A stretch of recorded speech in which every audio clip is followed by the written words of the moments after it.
Bueno, vamos a platicar con el doctor Carlos Fernando Matute, quien es docente, investigador, analista y especialista en el tema, entre otros muchos, de los fideicomisos. Carlos Fernando Matute, muchas gracias, buen día. Gracias a ti y a tu auditorio por este tiempo para platicar con ustedes. Bueno, pues has publicado reflexiones bien interesantes sobre los fideicomisos. Yo quisiera, si me permites, independientemente de estar muy pendiente de lo que plasmas en tus reflexiones y publicas, si nos hablaras y si estás de acuerdo que siempre se persigue un mismo objetivo cuando se crea un fideicomiso, ya sea público o privado. Pero a diferencia de los fideicomisos privados, donde se respetan generalmente las reglas y su contenido, ¿cuál es la razón de que en los fideicomisos públicos se sufra ese desaseo de la clase política y que les permita cometer tantos actos de enorme corrupción? E históricamente, pues hay muchísimos ejemplos, Carlos.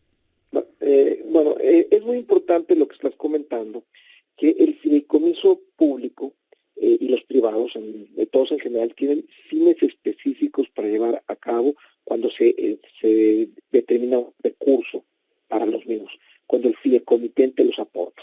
Y en esto hago una primera aclaración. Los fideicomisos públicos y privados son contratos que pueden estar ordenados incluso por la Constitución o la ley, pero al final es un convenio, un contrato entre partes. Y esto es muy importante, porque la parte beneficiaria tiene que estar vigilando que el recurso asignado para el fin específico se cumpla, porque tiene derechos. Y la fiduciaria, que es la parte que lo administra, que suele ser una institución bancaria, tiene que estar administrando correctamente. Y el fideicomitente que aporte el recurso también tiene que estar verificando que se hagan los fines. Y se crea un comité técnico donde los tres participan. En el sector público, por la misma naturaleza del comportamiento de las burocracias, puede haber, como bien dices tú, comportamientos no deseados. Y históricamente los ha habido, ciertamente, y ahí quedan documentados. Pero no necesariamente sea la generalidad, habría que ver.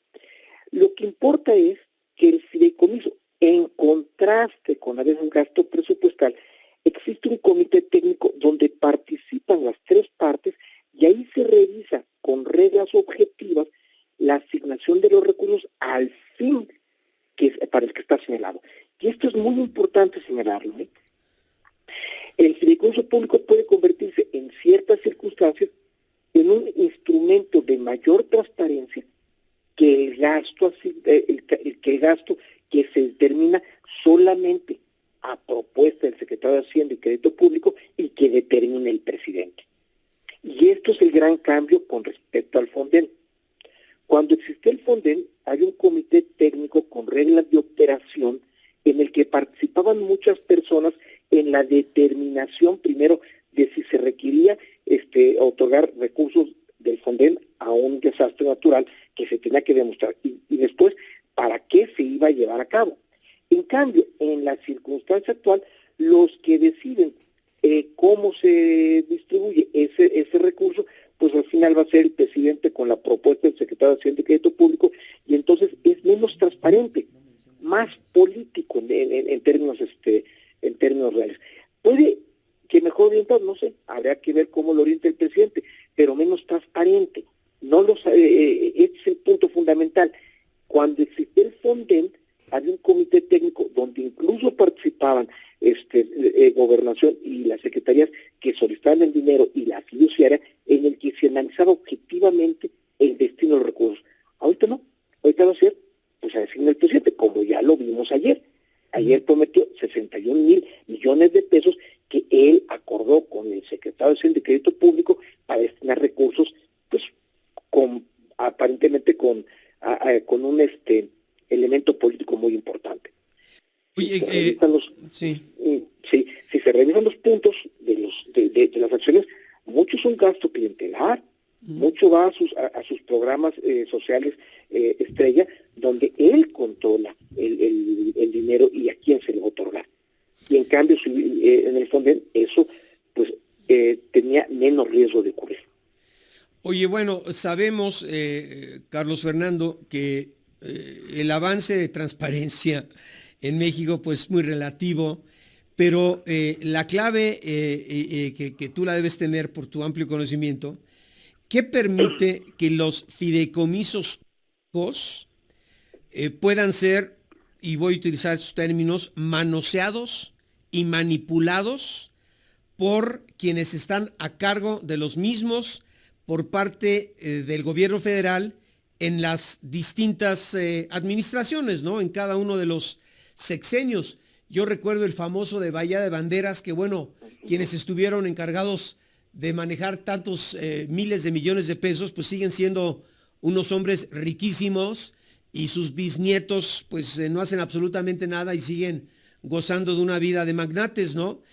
Por ejemplo, dicen, hay 300, no sé de cuándo es este dato, 400 fideicomisos a nivel federal con casi 1 billón de pesos. Son datos del 2018, perdón.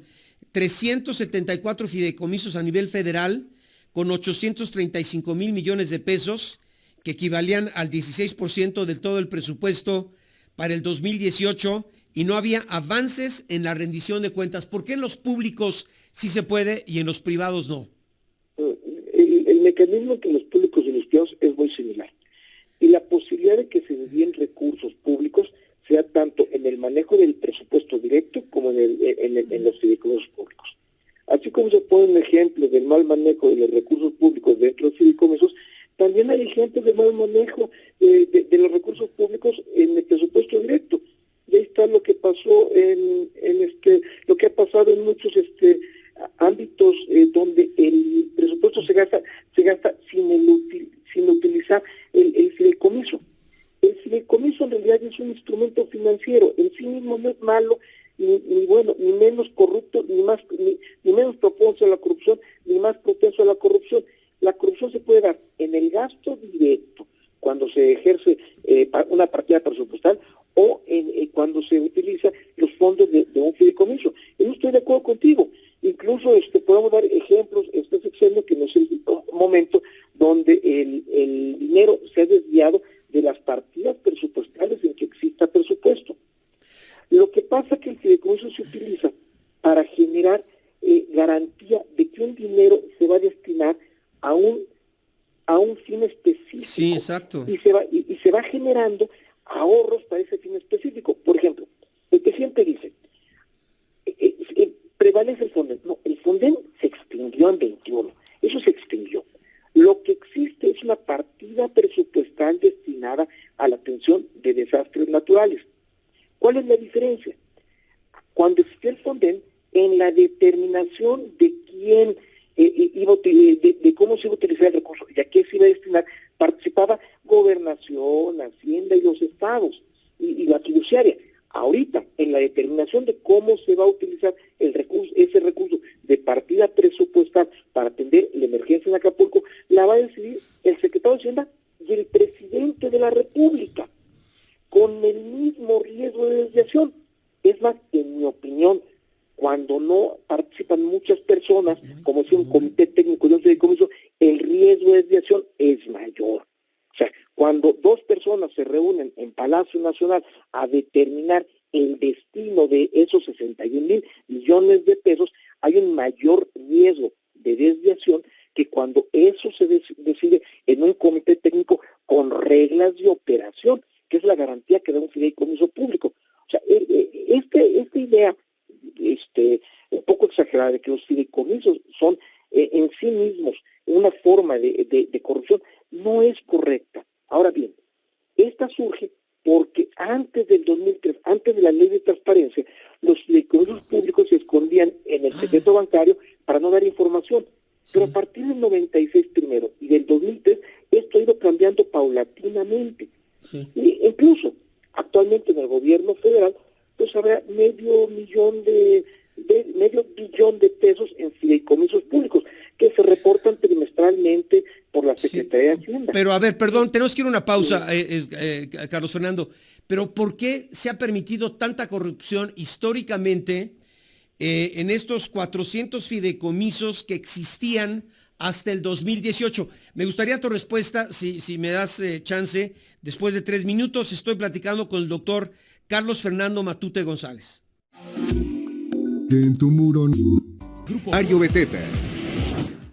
Bueno, regreso a platicar con el doctor Carlos Fernando Matute González sobre el objetivo de los fideicomisos, ya sean públicos o privados, que bueno, Carlos Fernando escriben, dice, la creación de cualquier fideicomiso público o privado es para evitar el desvío de recursos públicos y privados en perjuicio de sus beneficiarios. Ahí estaríamos todos de acuerdo, ¿no? En principio, esa es la finalidad.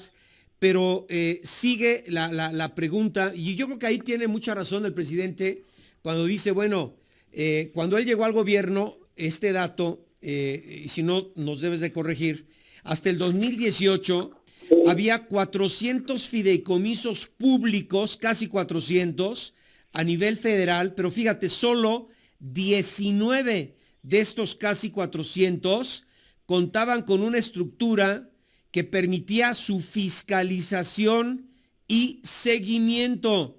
Y dan otro dato. Al 31 de diciembre del 17, hace 5 años, al menos 150 de estos fideicomisos con recursos públicos estaban constituidos en instituciones financieras privadas, por lo que más de 70,000 millones de pesos eran imposibles de fiscalizar, ya que la información estaba protegida por el secreto fiduciario y el principio de confidencialidad. O sea, como yo que en ese aspecto tiene mucha razón el presidente, dice, era un robo, todo el dinero de los fideicomisos se los robaban, hay que desaparecerlos, han desaparecido pues prácticamente la mayoría.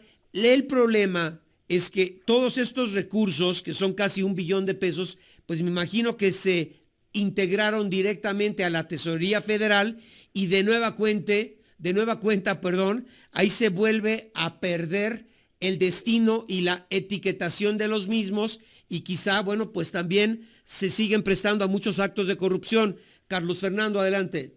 A ver, qué interesante tu última conclusión. Mira, esa parte que leíste al principio de los fideicomisos y las cifras que mencionaste, es un mal diagnóstico de Heréndira Sandoval, la que fue secretaria de la Función Pública, porque ella traía esa tara en sus escritos desde hace 10, 15 años. Okay. Así de sencillo. Ahora, el problema que tenemos aquí es que la desviación de recursos públicos se puede dar con fideicomisos o sin fideicomisos. Te voy a dar un ejemplo. Los 10,000 millones de pesos que el secretario de Agricultura, Víctor Villalobos, reconoció que se desviaron de Segalmex. La estafa maestra. Esos eran de recursos presupuestales directos. O sea, aquí la pregunta es, ¿cómo generamos un sistema, un modelo institucional de prevención y combate a la corrupción de todos los recursos públicos, los presupuestales y los de los fideicomisos públicos? Y ojo, el hecho de lo que pasa con la desaparición de los fideicomisos públicos no entidad que promueve el presidente a instancias de la Secretaría de la Función Pública, solamente concentraron la decisión en Hacienda y el presidente, no le dieron más transparencia. Es lo que tú estás diciendo. Ok, esos recursos se recuperaron, entre comillas, de los fideicomisos y se llevaron al presupuesto. En la misma opacidad, no hubo más transparencia. Y aquí se está dando el caso exactamente en el Fonden. A ver, el Fonden desapareció. Y ese dinero se fue a una partida presupuestal. Y entonces ahora se dice, es que sigue habiendo dinero. Sí, el dinero que decide Hacienda y el presidente asignar, y en último caso en la prueba la Cámara de Diputados. Pero eso es menos transparente y la probabilidad, el riesgo de que haya desviación es mayor. Sí. Tú mismo lo dijiste. Qué bueno que los 15,000 millones de pesos, si fuera posible eso, de los fideicomisos de la Corte, se fuera a la reconstrucción de Acapulco, sí, siempre y cuando hubiera un comité que estuviera vigilando esos recursos. Esos son los comités técnicos de los fideicomisos. Y fíjate, paradójicamente, la mejor solución para que este recurso se destine correctamente al rescate, a la reconstrucción de Acapulco. Es un fideicomiso para el rescate de Acapulco. Eso es lo paradójico, para que los que aporten estén vigilando que se destinen correctamente a los sectores necesitados y en las acciones adecuadas. No. Se va a crear un fideicomiso con su comité técnico. Esto es lo paradójico. Sí, porque, mira, están escribiendo, estoy tratando de resumir dos, tres opiniones. Es que dicen, de una caja fuerte, donde supuestamente están cuidados los dineros, se pasa a otra caja fuerte, donde seguramente, y el objetivo es también que cuiden los dineros. Dice, pero el problema es que no se sabe quién tiene la llave para abrir la primera caja fuerte, ni la llave para abrir la segunda caja fuerte. Entonces, pues nada más pasa de la al inciso B y sigue exactamente lo mismo. Y esto que tú mencionas es muy interesante. Y hablamos esta semana, por ejemplo, con el presidente de los hoteleros de Acapulco, con el presidente de la Coparmex, con el presidente del Consejo Coordinador allá también en Guerrero, etcétera. Y ellos decían, bueno, o comentábamos, ¿no? Urgente, que en este proceso de reconstrucción del puerto de Acapulco, ve tú a saber cuántos miles de millones de pesos, se habla entre 200,000 y 500,000 millones de pesos, bueno, o 600,000, da igual, bueno, pues son muchísimo dinero. Bueno, la sociedad, expertos fiscalizadores, yo no sé si contadores públicos o abogados o lo que sea, tienen que integrarse a una especie de consejo de administración para que por primera vez en la historia de este país, tanto dinero para un objetivo que es urgente, que es la reconstrucción de este punto turístico que ha tenido prestigio durante siempre a nivel mundial, pues pueda hacerse con disciplina y con transparencia, Carlos Fernando. Es que el comentario que hace nuestro amigo de la caja fuerte es ejemplificativo. Uh-huh. La caja fuerte en sí misma no es la mala, el fideicomiso no es lo malo. El problema es quién tiene la llave, cómo maneja la llave. Y eso es lo que donde nos tenemos que concentrar, más que estar denostando a la caja fuerte. Eso es un discurso absurdo. Lo que hay que ver es quién maneja la llave y cómo la tiene que manejar. Y entonces generar un sistema institucional que te permita hacer lo correcto. Y en ese momento entran dos discusiones que se van o dos debates que están ahorita en la palestra pública. Oye, y es lo mismo, Carlos Fernando, de lo que comentaba, yo no sé si es la misma persona del auditorio que nos escribía o nos ha escrito varias veces cuando hemos abordado el tema de prohibir ya el uso discrecional y arbitrario de los recursos públicos. Él decía, bueno, oye, estamos hablando aquí, ¿no? Que se concursan 20,000 puestos de elección popular en el 2024, ¿no? Desde la presidencia, gubernaturas y todo lo demás. ¿Por qué se matan por tratar de llegar a cualquiera de estos 20,000 puestos de elección pública, desde la presidencia hasta el regidor más humilde del municipio más pobre de este país? Pues porque se les va a dar la llave de una caja fuerte. En algunos casos es una caja chiquita que tú puedes llevarte de tu oficina a tu casa, y en otros es la bóveda del Banco de México, que bueno, pues tienes un monstruo de dinero para pues canalizar quizá como se te pegue la gana, ¿no? Ajá, pero no solamente eso, y ese es el segundo punto que estaba yo comentando. Hay que tener mucho cuidado qué está pasando ahorita en la función pública con la reorganización de los órganos de control interno. Pareciera que lo están debilitando. ¿Para qué? Para que nadie fiscalice sobre el uso de esa llavecita que les dimos. Entonces, hay que ser muy cuidadosos. Esta idea de que desde arriba, desde el líder, con el ejemplo, evita la corrupción, es equivocada. No basta poner la prohibición o el ejemplo. Hay que poner un esquema institucional, un modelo organizacional que efectivamente haga prevalecer esa prohibición, para que no se vuelva al clásico popular. Sí. No me des, ponme donde hay. Así es, así es. ¿Tú crees que les importa el sueldo a todos los funcionarios públicos? Es exactamente igual, ¿no? Además, pues digo, si ganan menos, pues tienen que ver de dónde se compensan para sus necesidades, ¿no? Pero bueno, lo que sea, nos están hablando, acuérdense de lo que pasó con Alfredo Ríaz Camarena, tú hablabas del fideicomiso de Día de Banderas, fue el primero cómplice del ladrón de Luis Echeverría, bueno, otro ladrón igual que Luis Echeverría, ¿no? Pero bueno, es la gran oportunidad para que esta tragedia que padece no solo Acapulco, sino todo México, porque como dicen ahora sí que Acapulco es todo México,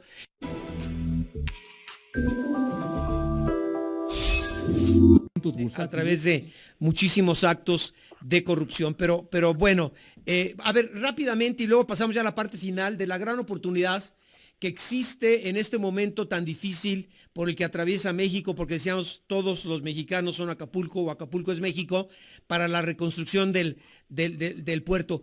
¿Por qué se ha permitido? ¿Cuál sería tu conclusión?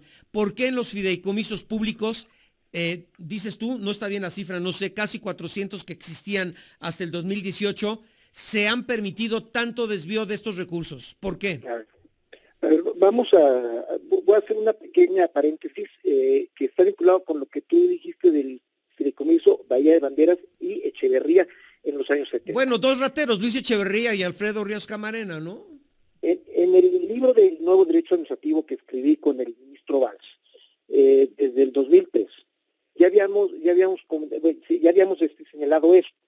Los fideicomisos en su origen, Echeverría los empleó para concentrar las decisiones en su persona, porque no había reglas de operación ni normatividad de los fideicomisos públicos. Y esa fue la forma en que eludió los controles financieros que existían y sucedió lo que sucedió. En mi opinión, en el 2019-20, con la propuesta de desaparición de los fideicomisos públicos no entidad, sucede lo mismo. La idea del gobierno es quitarle los controles que había ya de reglas de operación y participación de muchas personas en el manejo de esos recursos para volverlos a concentrar en la Presidencia de la República y que desde la Secretaría de Hacienda y la Presidencia se determinara el destino de esos recursos sin que intervinieran más personas. Es decir, qué paradójico. El fideicomiso público se crea para concentrar el poder en el presidente de la República. Y 30 años después, los fideicomisos públicos, no entidad, desaparecen para volver a concentrar las decisiones en el presidente de la República, lo que le da mayor opacidad. Uh-huh. Ese es el punto interesante del proceso que estamos viviendo y que vimos con el Fonden. Se desaparece el Fonden, que antes participaban muchas personas en la determinación de los recursos, y ahora se concentra para que el presidente saque su proyecto de los 61 acciones, de los 61 mil millones de pesos con sus acciones, en la que él se convierte en el salvador de Acapulco, lo cual no es correcto. Yo creo que esta es una gran oportunidad para lo que dices tú, que participe la sociedad, así es. Todos los involucrados en este proceso de rescate de Acapulco, y en todos, porque este es uno de muchos que se sufren al año. Este es el más vistoso, el más angustiante, el más doloroso, pero desastres naturales que afectan a poblaciones suceden lamentablemente muchos en este país. Pues ojalá se aproveche esta gran oportunidad y se forme o conforme una nueva estructura. Tú eres el experto, tú sabrás cómo, para que, decíamos, esto funcione como una empresa público-privada o cualquiera que cotice en bolsa, que tengan la obligación de la rendición de cuentas y la etiquetación de cada peso de estos miles de millones de pesos que estén contribuyendo a la reconstrucción del puerto. Ojalá que así sea. Es una gran oportunidad para hacer una nueva estructura público-privada, como cualquier empresa que cotice en bolsa, pero pues, como tú dices, dudamos mucho que esto pueda pasar, ¿no? Y también hay que estar muy pendientes de lo que está pasando con la reestructura de la función pública. Es algo que está haciéndose en lo oscurito, pero que puede afectar en lo que tú dices. ¿Cómo evitar que pase lo de los 400 fideicomisos o la desviación de los recursos? Si no se hace una buena reestructura en la función pública, se va a dejar sin castigar, sin posibilidad de darle seguimiento a las desviaciones de recursos que sucedan en este gobierno. De veras hay que estar muy pendientes de eso, que luego no se le pone tantos focos, pero que son a veces la respuesta pequeña, tal vez de mayor trabajo, de mayor, no pequeña, no en las luces de la opinión pública, pero que es lo que en realidad nos puede, con el trabajo sistemático, prevenir y castigar la corrupción. Oye, Carlos Fernando, pero a ver, la pregunta que se repite para concluir, y gracias, dicen, ¿por qué en los fideicomisos privados es prácticamente imposible el desvío de recursos? Es prácticamente imposible, y en los públicos se hace lo que se les pega la gana. ¿Por qué? Yo aquí matizaría mi respuesta, sí. La respuesta, porque entonces ahí tenemos el fideicomiso de la UTLA, que tanto problema generó y en el que estuvo involucrado el fiscal general de la República. En donde quiera se cuecen habas. Uh-huh. Lo que pasa es que los públicos evidentemente son más noticiosos porque afectan a todos. Uh-huh. Pero hay fideicomisos públicos que se pueden manejar en perjuicio de los beneficiarios, también los hay, y muchos de nuestros compañeros de nuestros radioescuchas pueden tener algún ejemplo. ¿Cuál sería la solución? ¿Qué figura sería la solución? Fortalecer los mecanismos de control y supervisión institucionales, no personalistas. ¿Y eso está a cargo de los bancos? Porque la mayoría se abre en una institución financiera. ¿Eso estaría a cargo de los bancos o de la Comisión Nacional Bancaria o de quién? En tres tasas por lo menos. La fiduciaria directamente, que son los bancos, la Comisión Nacional Bancaria de Valores y la Secretaría de la Función Pública, que tiene comisarios. Bueno, pero por eso es muy importante ver lo que está pasando ahí. Si lo analizamos con presión, te vas a dar cuenta que posiblemente aumente la opacidad. Hay que tener mucho cuidado con lo que está pasando ahí y no le estamos poniendo el foco debido. Bien, Carlos Fernando, qué tema tan complejo. Bueno, muchas gracias por tu reflexión y, bueno, con base en este conocimiento tan profundo que tienes de los mismos. Gracias, Carlos Fernando. Al contrario, gracias por la entrevista y gracias a tu auditorio por estos momentos de escucharnos. Gracias, Carlos Fernando Matute. Bueno, Juan,